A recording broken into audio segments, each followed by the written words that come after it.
तो hi everyone, कैसे हैं आप सब। आज की इस वीडियो में हम देखेंगे इंटर प्रोसेस कम्युनिकेशन के बारे में, जो कि हमारा नेक्स्ट चैप्टर आया है अब न्यू। तो इसके अंदर क्या होगा कि हमारे दो से मल्टीपल प्रोसेसेस हैं हमारे, वो आपस में कैसे कम्युनिकेट करते हैं। जब वो कंकरेंटली रन कर रहे होते हैं, यानी एक साथ रन कर रहे होते हैं, तो उनके बीच में कम्युनिकेशन कैसे होता है, आपस में कैसे कम्युनिकेट करा पाते हैं, तो वो चीज़ देखेंगे। सबसे पहले देखते हैं प्रोसेसेस कितने टाइप के होते हैं। ठीक है, एक तो होता है कोऑपरेटिव प्रोसेसेस और एक होता है इंडिपेंडेंट। कोऑपरेटिव प्रोसेस कौन से होते हैं? जो कि शेयर करते हैं कुछ चीज़ें आपस में। दो प्रोसेस हमारा रन कर रहा है, अब कुछ कुछ चीज़ें इसके अंदर और कुछ चीज़ें इसके अंदर आपस में सिमिलर होंगी। ठीक है, तो जो सिमिलैरिटीज़ होते हैं ना जिन प्रोसेसेस के अंदर, उन्हें कोऑपरेटिव प्रोसेसेस कहते हैं।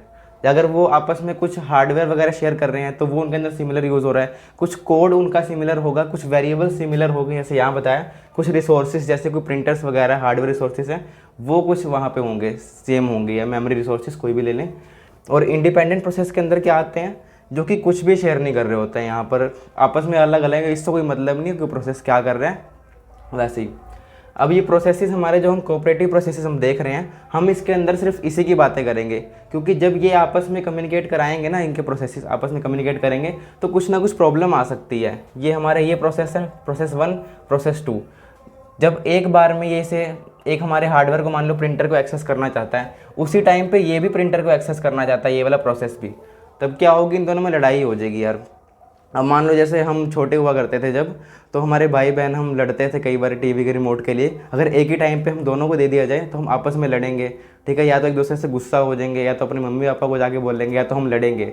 तो हम कुछ अलग अलग टाइप के वहाँ पे उसकी रिएक्शन होती थी। अगर हम आपस में एक साथ हमें रिमोट मिल जाए टीवी का चलाने को, एक साथ हमें टाइमिंग दे दी जाए, तो वहाँ पर कुछ ऐसे रिएक्शन होते थे। तो वैसे ही यहाँ पर भी कुछ अलग गलत मतलब बेकार से रिएक्शन होंगे, जो कि इनके लिए सही नहीं है। और उनसे लड़ने के लिए भी कुछ चीज़ें, उनको दूर करने के लिए भी कुछ चीज़ें हम यहाँ पे सीखेंगे। क्या क्या प्रॉब्लम्स आती हैं वो देखेंगे, और उनको दूर करने के लिए चीज़ें देखेंगे। ठीक है, तो एक चीज़ यहाँ पे भी देख लेते हैं कि एक प्रोसेस के अंदर क्या क्या चीज़ें होती हैं। एक होता है इनिशियल सेक्शन, जहाँ से हमारा प्रोसेस इनिशियलाइज होता है, इस चीज़ की वजह से हमारा प्रोसेस स्टार्ट होता है। एंट्री सेक्शन और एक एग्जिट सेक्शन है। ये बीच में आता है क्रिटिकल सेक्शन। इसके क्रिटिकल सेक्शन वही है जो मतलब ऐसा रिसोर्स है, ऐसी कोई कोडिंग वहाँ पर जो कि दोनों में सिमिलर हो। यहाँ पर कोई हमारे ऐसा कोड लिखा हो जिसमें हार्डवेयर हमारा सेम सिमिलर यूज़ हो रखा हो, हमारी सेम मेमोरी यूज़ हो रही हो, या कोई सेम कोड लिखा हो यहाँ पर एग्जैक्ट जो कि उसके अंदर है, इसके अंदर भी है सेम। ठीक है, सेम वेरिएबल यूज़ कर रहे हो, तो जहाँ पर कुछ सिमिलैरिटीज़ होती हैं उसे कहते हैं क्रिटिकल सेक्शन उस प्रोसेस के अंदर। और ये रिमाइंडर सेक्शन है, यहाँ पर वो सिमिलैरिटीज़ नहीं होंगी। अब ये एंट्री सेक्शन और एग्जिट सेक्शन बना रखा है क्रिटिकल सेक्शन के पास, ये खाली इसी के लिए है कि हमारे प्रोसेस को कब क्रिटिकल सेक्शन के अंदर यहाँ पे आने को मिले, यानी कब क्रिटिकल सेक्शन इसका रन हो और वहाँ से कब एग्जिट हो। तो कुछ यहाँ पे चीज़ें रखी होंगी, उसके बारे में हम आगे देखेंगे। एंट्री और एग्जिट सेक्शन के बारे में आगे अच्छे से समझ में आएगा। तो ये कुछ चीज़ें रहती हैं जो इनके अंदर हैं, और क्रिटिकल सेक्शन के बारे में हमें पता लगता रहेगा धीरे धीरे क्या क्या चीज़ें हमारे कैसे सेम होती हैं। ठीक है, क्या क्या प्रॉब्लम्स आती हैं उसके अंदर। फिर देखते हैं हम प्रोसेस सिंक्रोनाइजेशन के बारे में। सिंक्रोनाइजेशन क्या चीज़ होती है? एक ऐसा टर्म है कि कोई भी दो चीज़ें आपस में हैं, वो आपस में मिलजुल के काम कर रही हैं, सिंक्रोनाइज़ कर रही हैं, आपस में मिलजुल के काम कर रही हैं। एक पे इफेक्ट पड़ रहा है, दूसरे के ऊपर भी इफेक्ट पड़ रहा है साथ में। तो देखते हैं क्या चीज़ है प्रोसेस सिंक्रोनाइजेशन। क्या होता है?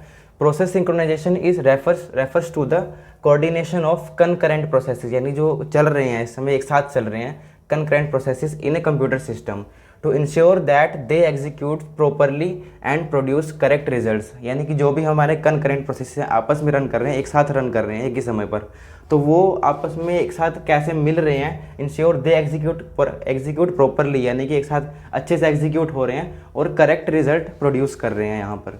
ठीक है, कोई भी दो प्रोसेस हमारा आपस में रन कर रहे होंगे और एक करेक्ट रिजल्ट प्रोड्यूस कर रहे हैं, यानी कि अगर कोई दिक्कत भी आ रही है ना, वहाँ पर दिक्कत नहीं आनी चाहिए वैसे तो, उन चीज़ों को रिजॉल्व करेगा और देखेगा कि उनको एक करेक्ट रिजल्ट वहाँ पे हमें प्रोवाइड करें। ठीक है, कोई प्रॉब्लम आती है तो यहाँ से इसी टॉपिक के अंदर आता है कि हम उसका सोल्यूशन निकालेंगे। प्रोसेस सिंक्रोनाइजेशन है अच्छी, क्या नहीं कि अच्छे से करेक्ट रिजल्ट आपको ला के दे, कोई दिक्कत ना आए बीच में। ठीक है, तो हमारा आपके ना कई यूनिवर्सिटीज़ में प्रोसेस सिंक्रोनाइजेशन इस चैप्टर का नाम हो सकता है। ठीक है, इसमें हमारे में जो हम कर रहे हैं पीटीओ की तरफ से मैं करा रहा हूँ, तो उसके अंदर है आईपीसी है, इंटर प्रोसेस कम्युनिकेशन, तो ये भी हो सकता है। दोनों सेम ही चैप्टर हैं। ठीक है, दोनों में एक ही चीज़ें हैं। इसके अंदर क्या होता है प्रोसेस सिंक्रोनाइजेशन के अंदर, हम क्या क्या चीज़ देख लेते हैं। Controlling the order of execution of process, यानी कि किस ऑर्डर में हमारा प्रोसेस एग्जीक्यूट हो रहा है, कौन कौन से स्टेप्स में हमारा एग्जीक्यूट हो रहा है, देखेंगे धीरे धीरे अच्छे समझ में आएगी किस ऑर्डर में उसके स्टेप्स हमारे एग्जीक्यूट हो रहे हैं। Managing access to shared resources such as variable files and devices, यानी कि उनको किस तरह से हमें मैनेज करना है, जो भी हमारे शेयर्ड हो रहे हैं आपस में, उन चीज़ों को मैनेज किस तरह से करना है, कब उसे प्रोवाइड कराना है, कब इसे प्रोवाइड कराना है। Controlling the order of execution है, ये भी वही चीज़ है ऐसी।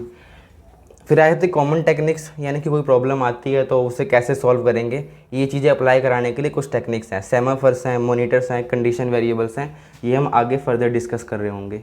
तो यार इस यूनिट के अंदर हमने क्या देखना है कि जब कोई मल्टीपल प्रोसेसेस आपस में एक साथ रन कर रहे होते हैं तो उनके बीच में क्या क्या प्रॉब्लम्स आती हैं और उन्हें सॉल्व कैसे करते हैं। ठीक है, अभी तक हमने कुछ बेसिक टर्म्स देखे, अब एक प्रॉब्लम को डिस्कस करते हैं कि एक सिंपल नॉर्मल प्रोग्राम कैसी है, जिसको रेस कंडीशन कहते हैं। यहाँ पर रेस कंडीशन की प्रॉब्लम आएगी।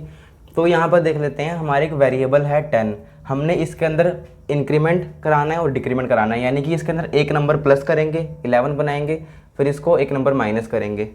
ठीक है, तो वापस 10 ही आना चाहिए। हमारा डिज़ायरेबल आंसर क्या रहेगा, 10। ठीक है, एक इंक्रीमेंट करेंगे और एक डिक्रीमेंट करेंगे। तो प्रोसेस 1 लेते हैं एक इंक्रीमेंट का। सबसे पहले इसको रन कराएंगे, इंट ए वेरिएबल। तो इसके अंदर क्या होगा, हमारा एक वेरिएबल ए इसने क्रिएट किया जिसके अंदर हम इस वेरिएबल की वैल्यू को लेके आ रहे हैं। ठीक है, एक नाम का वेरिएबल है और इस वेरिएबल की वैल्यू को हम लेके आ रहे हैं यहाँ पर।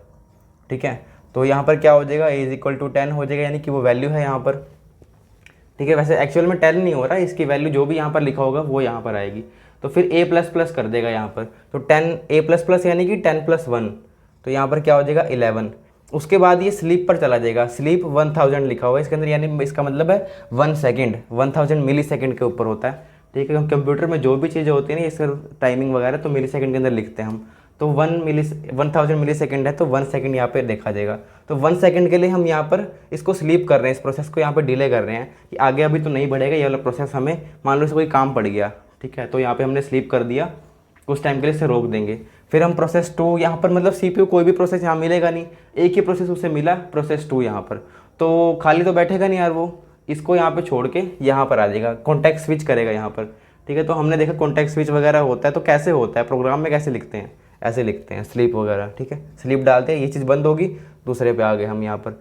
या फिर हमने कोई चीज़, न्यू चीज़ हमने एग्जीक्यूट करी, यूज़र ने एग्जीक्यूट करी, ये तो प्रोग्रामिंग लेवल पे हमने देखा था कि कैसे कॉन्टेक्स्ट स्विच करेगा।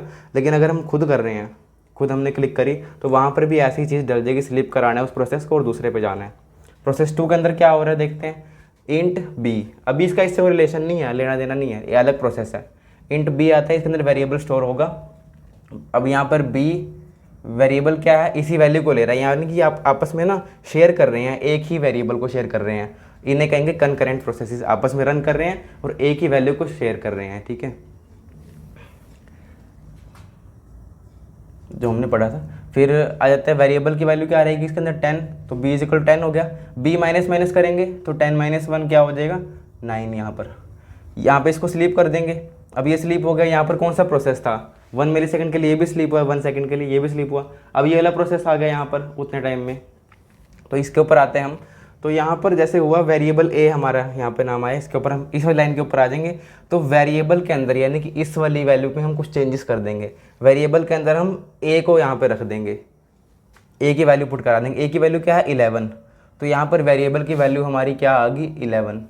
इससे कट के ये वाली वैल्यू हमारी ओवरराइट हो चुकी है और यहाँ पर 11 आ चुकी है ये वाली वैल्यू।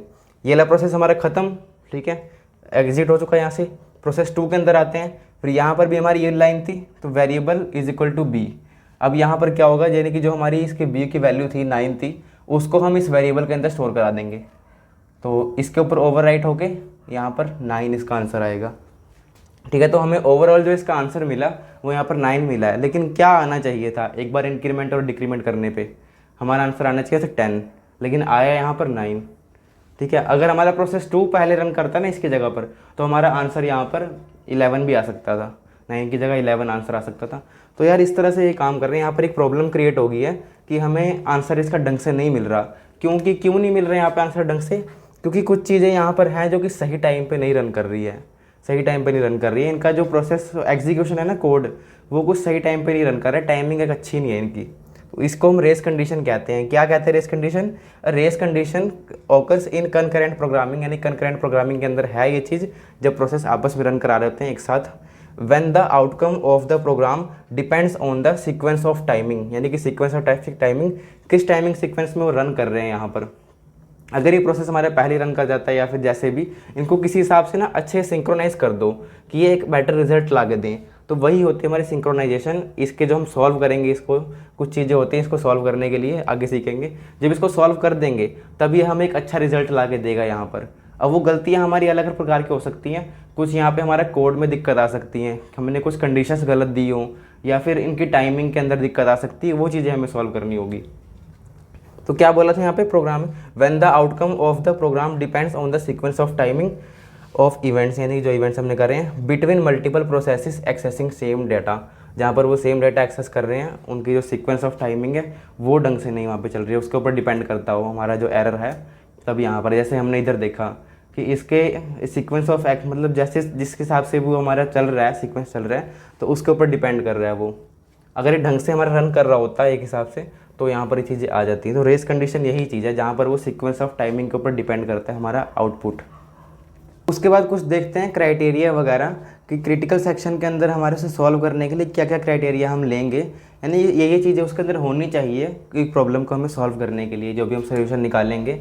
तो क्रिटिकल सेक्शन हम डिस्कस किया था कि वही चीज़ है जो शेयर्ड रिसोर्सेज हमारे होते हैं। कोई दो प्रोसेस है आपस में एक ही चीज़, आपस में सेम चीज़ें शेयर कर रहे हैं, किसी कोड के अंदर सेम चीज़ें, हमारा कोई वेरिएबल सेम है, कोई चीज़ सेम है, जहाँ पर वो चीज़ें सेम चीज़ें शेयर कर रहे होंगे ना, वो सेक्शन हमारा क्रिटिकल सेक्शन होता है। तो उसी की वजह से हमारी कुछ दिक्कतें क्रिएट होती हैं। तो देखते हैं उनको सॉल्व करने के लिए क्या क्या क्राइटेरिया है। तो म्यूचुअल एक्सक्लूजन होता है पहला, only one process can access critical section at a time, यानी कि उसके अंदर ऐसी चीज़ होनी चाहिए कि एक प्रोसेस एक टाइम पे, यानी कि एक टाइम पे एक ही प्रोसेस क्रिटिकल सेक्शन को एक्सेस कर सके, ताकि वहाँ पर कुछ कन्फ्लिक्शन ना हो। Progress, if a process wish to execute critical section and no process is executing critical section, जब भी कोई प्रोसेस वहाँ पर हो, वो क्रिटिकल सेक्शन के अंदर जाना चाहता हो और वहाँ पर कोई भी प्रोसेस हमारे क्रिटिकल सेक्शन को एग्जीक्यूट ना कर रहा हो, खाली हो वहाँ पे कोई भी क्रिटिकल सेक्शन यानी फ्री हो, then reminder section will decide which process can execute critical section, यानी कि रिमाइंडर सेक्शन डिसाइड करेगा कि कौन सा प्रोसेस हमारा उस क्रिटिकल सेक्शन को यूज़ करेगा। अब रिमाइंडर सेक्शन कैसे डिसाइड करेगा, उसके अंदर कुछ कोड होंगे, वहाँ पर कुछ प्रोग्राम लिखा होगा जो कि वो वहाँ पे डिसाइड कर रहे होंगे कि एक्चुअल में ये वाला कोड उस टाइम पर रन करना चाह रहा है कि नहीं, उस टाइम पे वो क्रिटिकल सेक्शन को एक्सेस करना चाह रहा है कि नहीं। जैसे हम आगे पढ़ेंगे स्ट्रिक्ट अल्टरनेशन पे, अगर वो उस टाइम पे रन करना भी नहीं चाह रहा होगा ना, फिर भी उसे रन करना पड़ेगा वहाँ पर, उस टाइम पे उसे एग्जीक्यूट करना पड़ेगा, क्रिटिकल सेक्शन को यूज़ करना पड़ेगा। तो स्ट्रिक्ट अल्टरनेशन के अंदर वो चीज़ आएगी, वहाँ पर देखेंगे। तो वो एक सोल्यूशन होता है, लेकिन वो वैलिड सोल्यूशन नहीं होता वहाँ पर। बाउंडेड वेटिंग, इसके अंदर ये चीज़ भी होनी चाहिए कि should be exist a limit on the number of times that other processes are allowed to access critical section so that next process to can execute critical section, यानी किसी प्रोसेस के ऊपर अगर कोई क्रिटिकल सेक्शन को access कर रहा है कोई प्रोसेस, तो उसके ऊपर एक लिमिट होनी चाहिए कि वो उतने नंबर ऑफ टाइम उसे एक्सेस कर सकता है, या फिर उतने टाइम के लिए एक्सेस कर सकता है, ताकि जो अगला प्रोसेस होगा हमारा उसे उसकी टाइमिंग पता हो कि हाँ मुझे ये इस टाइम पे मुझे मेरा मिल जाएगा इसको एक्सेस करने के लिए। ठीक है, एक बाउंडेड वेटिंग होनी चाहिए, यानी कि उसके लिए वेटिंग टाइम डिसाइड होना चाहिए कि उसे इस टाइम पे मिल ही जाएगा एक्सेस। जब हम कोड लिख रहे होते हैं तो इस चीज़ को ना एक सिंपल उसे वेटिंग टाइम मिल जाना चाहिए कि यहाँ पर उसे एग्जीक्यूट होने को मिल जाएगा। ये नहीं हो कि जो उसका पहला वाला प्रोसेस है कोई भी, वो बार बार एक लूप में उसे एग्जीक्यूट करता रहे, इनफाइनेटली उसे यूज़ करता रहे हमारे क्रिटिकल सेक्शन को, और नेक्स्ट जो प्रोसेस है वो यूज़ ही ना कर पाएँ। तो एक बाउंडेड वेटिंग होनी चाहिए उनके लिए, जो अगले प्रोसेस हमारे आने वाली है, इतना वेट ना करना पड़े उन्हें। ये कुछ चीज़ें थी हमारी क्रिटिकल क्राइटेरिया वगैरह कि हम सॉल्व कैसे करेंगे प्रोसेस को। तो नेक्स्ट वीडियो में हम देखेंगे कि हमारी क्या क्या चीज़ें, हमारे कैसी प्रॉब्लम्स आती हैं, उन्हें सॉल्व कैसे करेंगे। आगे फर्दर वीडियोस में ये सब चीज़ें देखेंगे। Thank you.